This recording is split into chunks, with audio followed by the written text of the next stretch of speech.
I will never forget the time I met one of my best friends. It was a Saturday morning in the fall of 2014, and we were getting ready to start a game of Miracle League Baseball.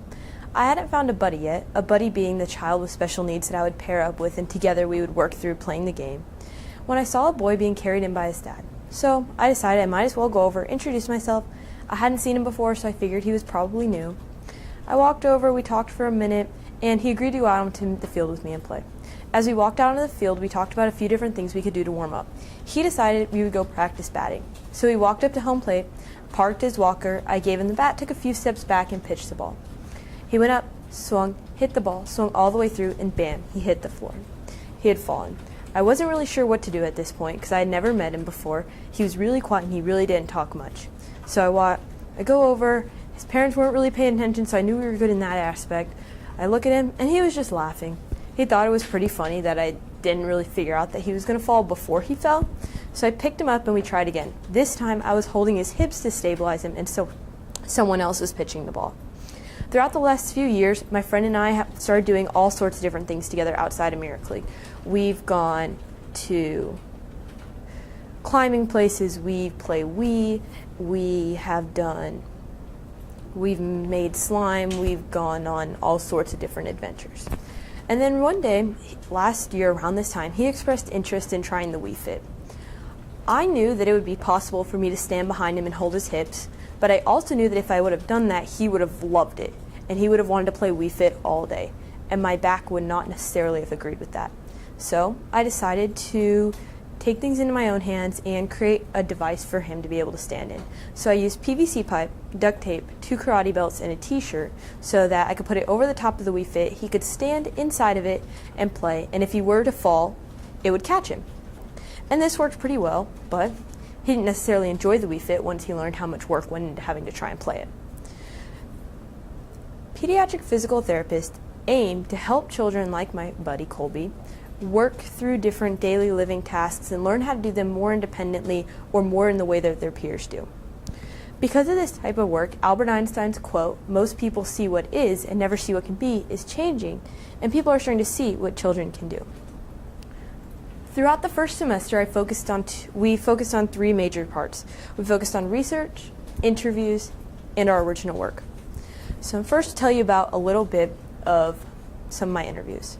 My first interview was with Mr. Daniel Swan of Our Children's House Baylor. Our Children's House Baylor is a different type of therapy place because it's inpatient therapy. So most of the patients that are there have been in some form of accident or have had some form of trauma that they are trying to recover from. So they are in physical therapy, occupational therapy, all sorts of different types of therapy, and they're there all day. They spend the nights there.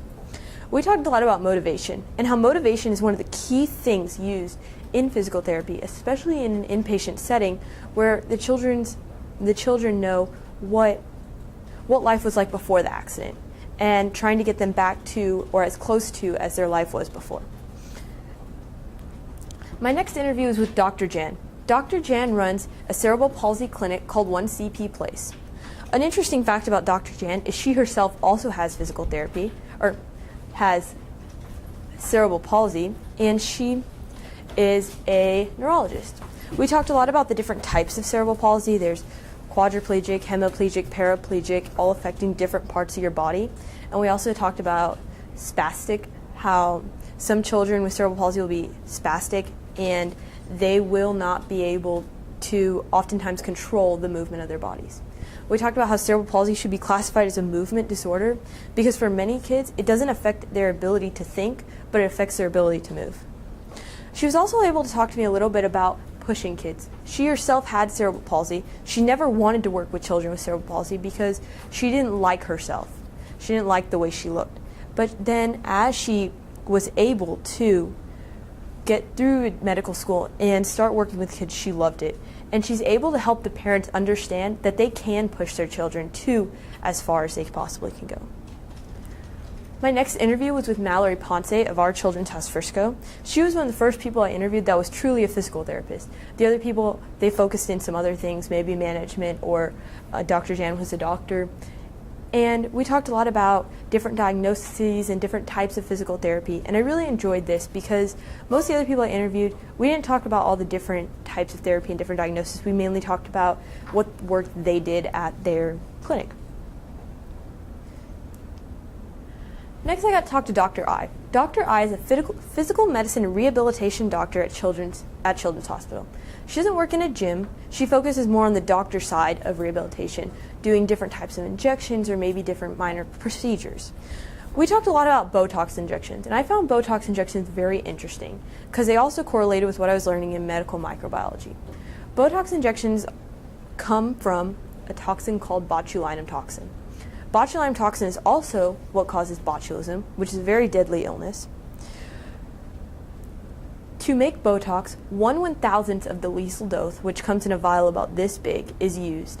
But there's still some patients will still experience the side effects, such as maybe a common cold or different things like that. But there are pros to the Botox because children with cerebral palsy are often very stiff, and the Botox can help loosen their muscles and help with their muscle tone. The issue with it is they have to get it done every few months to truly see the effects of it. So that can be a negative for a lot of parents. Two of the research projects that I really enjoyed were the research I did about how the effects of physical therapy being fun.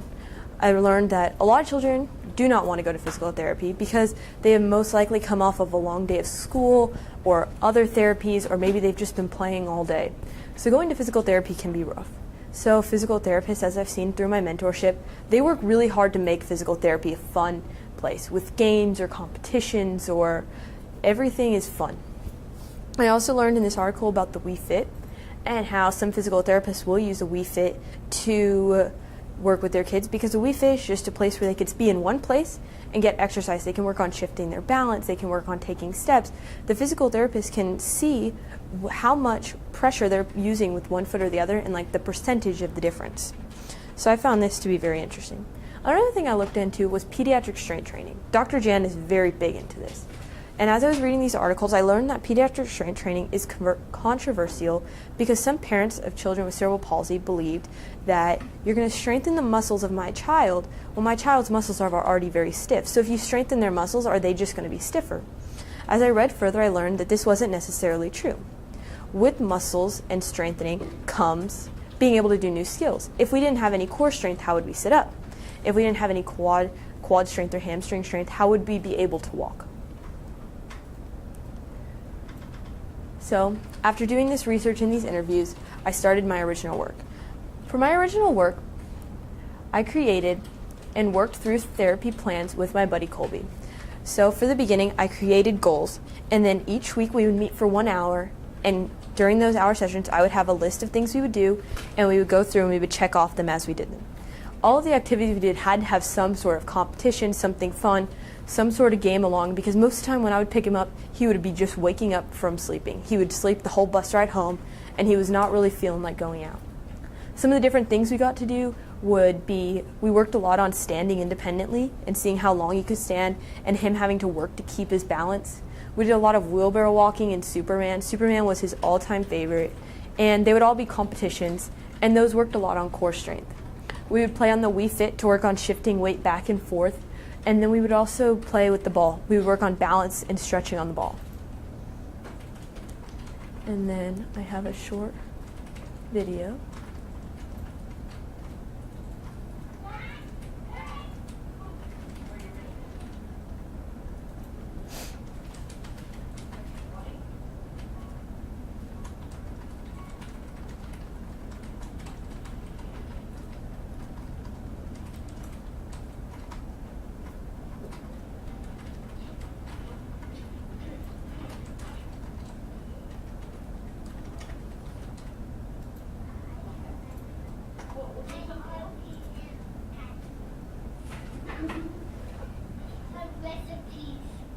Anything else you want to say? Sign off. That's my boy. So, after original work, that brought an end to our first semester. For our second semester, we focused on two main things, our mentorship and our final product. With my mentorship, I got to work with Miss Mallory Ponce at our Children's House Frisco. I really enjoyed our interview because I got to She was truly a physical therapist. I got to see her gym. We talked about how she got to work with children of different ages, diagnoses, and different types of therapy. I also have gotten to see equipment evaluations, which I thought was really cool, because many wheelchairs, as I've seen, I did not know how many pieces truly were on those chairs. In the evaluations, I got to see true evaluations of some new patients or returning patients getting reevaluated. And two of the evaluation tests that I saw that I really thought were interesting was the Peabody, which is used for children ages 0 to 72 months, and it focuses a lot on motor skills, such as jumping, walking upstairs, possibly taking a few steps. So this wouldn't necessarily work for all patients because not all of her patients could walk or jump or go up the stairs. So another test she could use was called the PD, which is a parent questionnaire. This test allowed her to just talk with the parents about what the child is able to do at home, what they do, what they need help with, and different things like that. For my mentor visits, I got to go once a week for about an hour. Most of the mentor visits were pretty fun. There were some difficult ones where I would have to learn about how the child's diagnoses would affect their lifespan and how they may not get to live as long as some of the rest of us. And there were three mentor visits that I found pretty interesting. The first one was a mentor visit where I learned about a patient who had a traumatic brain injury from falling in the bathtub. At this point in her visits with my mentor, she was just exhibiting signs of a concussion, which I didn't realize that people exhibiting signs of a concussion could still go to physical therapy and the physical therapist could help them. So this was a very different type of therapy because she used this thing called, it was a space program. So her patient would sit on this board that would spin, and there would be this spacey music playing in the background, and it would help the girl work on kind of finding her spot in space. And I thought that was interesting because the patient suffered a lot with balance loss, and when she was on a swing and they were spinning the swing, she had to close her eyes at one point and she nearly fell off the swing. Another mentor visits that I found interesting were the ones with babies. I didn't realize how many babies actually needed physical therapy. And one that I found really interesting was the baby with torticollis. Torticollis is where the neck muscles contract, causing the head to twist to one side. So the head would be pulling to one side. So this isn't necessarily a life-threatening or horrible thing, but it affects the look. And so Miss Mallory worked a lot with this patient on stretching the neck and strengthening the muscles on the other side to help the neck sit straight. The third mentor visit I want to talk about was aquatic therapy. So I'll get to see aquatic therapy on Thursday and have some more information about that one. The second major part of second semester was our final product. For my final product, I decided to take something I had created last year and redo it. Last year, for Colby, I had created a standard he could play the Wii Fit on. I used some of my karate belts that I had because I couldn't figure out a material strong enough that would hold him, but that would stretch a little bit. And I was like, you know what, these karate belts will work. Haven't used them in years. Let's just see. And then I had made it, and I was like, you know, this needs a back in case he starts falling through. Like, this t-shirt, I'm not allowed to wear it anymore because it's too big. My mother would not let me wear it. So I was like, you know what, this will work. We'll put it on the back, duct tape, and it'll work great. So I created that, and it worked. It worked pretty well, but it was not sturdy. I would have to stand on the back of it and hold it down because anytime he would move, the whole thing would come off the ground. So for my original work, I decided to recreate it. This one has a little bit of different features. As you can see in the first one, I had to lift him over the top of it to put him in it. This one, I can take all of these pieces down and he can walk straight into it. No one has to lift him, and we just pull the pieces up over top of him. Another new feature I put on this one were these. I have ankle straps. So these work great for children with spasticity because you can put it around their ankle, and when their feet would go to kick out, they could still kick out. It's not restraining them, but they couldn't go as far. Colby, when he was wearing this, his feet wouldn't quite make it over the top. So they were staying inside the square, which was great for him because he was now able to pull himself back up if he were to fall off the board. Whereas when he played without them on, his feet would go outside of the box and he couldn't quite get himself back up. So recently in this past week, I was able to set up a meeting with a patent attorney to attempt to get my product patented. So the next step with my product was testing it. I tested it with two of my buddies, Colby and Logan. Colby also uses a walker. So I decided first I'll have Colby test this in his walker. I'll have him play on the Wii Fit using his walker, and then I'll have him use my product and see what the differences are.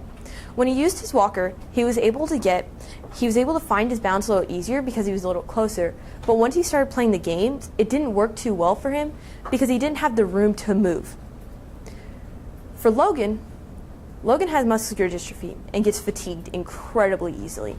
So when he came just after school, he was very tired. So when he was playing, he was able to sit down in between games, and we didn't have to walk him all the way back to the couch, and he was able to just take a break, and then when he was ready, get back up and go again. Logan also fell at one point in time off the back of the board, and having this there, and then me and his dad were on either side watching as well. When he fell, the seat was able to catch him. Although the product did tip a little bit, me and his dad were there to pull him back in. So what the test that they did was, they did this thing called a body test, which comes on the Wii Fit game, and it's 3 parts. The first part is it tests their center of balance. The parents really thought this was interesting because it was true for both boys, as that they favor their right foot over their left. And it told the parents to exactly what percentage they were putting more pressure on their right foot over their left. Then it comes with 2 games. The first game, and the 2 games, they vary from the kid to kid, but they are either the kids have to work on shifting their balance, they have to, it's a walking test and it shows how much pressure they're putting on each foot when they walk, or it's them having to stand on one foot or stand completely still and see how well they don't move. Some of the benefits I saw in the Wii Fit was when they were working and with talking to their parents, was they were able to stand still but still get in a good workout and work on a lot of skills. And the parents loved this because although they still have to monitor their child while they were using this, they didn't have to stand there and hold them, and it made it a lot easier for the boys. Another thing I liked about it was that the games get progressively harder. So as they were playing, they were unlocking new games or harder levels, and they could keep on moving up, and it allowed them to keep working harder and harder. The second part of my product is completely different, but I created a mock business plan website. My website is called Bobo, and Bobo is an adaptive supply closet.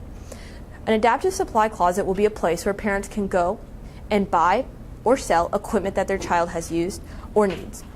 So I'm going to pull up So the website has 5 categories. The first category is sensory. Sensory is a place where parents can go and sell products such as they may have weighted blankets, weighted vests, swings that their child no longer uses or has outgrown, and they can go and resell them to other parents. These products really benefit children with sensory processing disorder, autism spectrum disorder. The second category I had was medical. Medical is a place where parents could go and sell products such as old medical beds, IV poles, different things like that their child may have outgrown needs. The third category is accessibility devices, and this has 3 subcategories: wheelchairs, walkers and gait trainers, standing frames. So those categories have those in them. Fourth category is miscellaneous. Miscellaneous is where there's activity chairs, bathroom, and miscellaneous items. Activity chairs are chairs such as height chairs, maybe chairs for the floor, or just different chairs their children can be in to play better. The floor chairs have harnesses on them to keep the children in good posture while they're playing. And then bathroom, these could be shower chairs, chairs for the toilet, anything to help the parents get through showers a little bit easier. Then I have miscellaneous. In the miscellaneous section, for example, you could be adaptive bikes, a piece of equipment called an UPSI, which is where the parent and the child kind of are in a harness together, and the child is connected to the front of the parent, and they're wearing these dual shoes, and then they can walk together.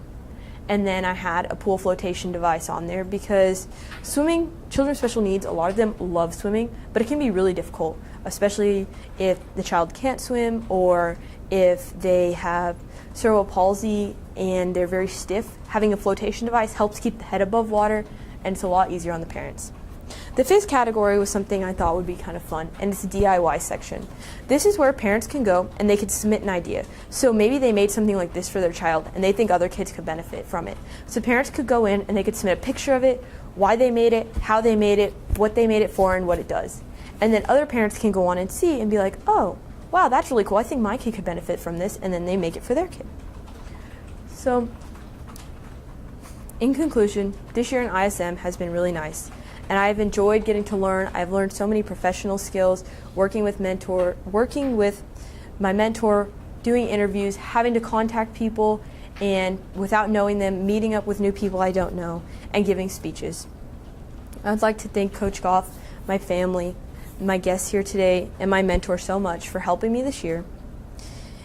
In the future, I plan to attend Texas State University and major in athletic training to work on while receiving prerequisites to either go to medical school or physical therapy school. Thank you.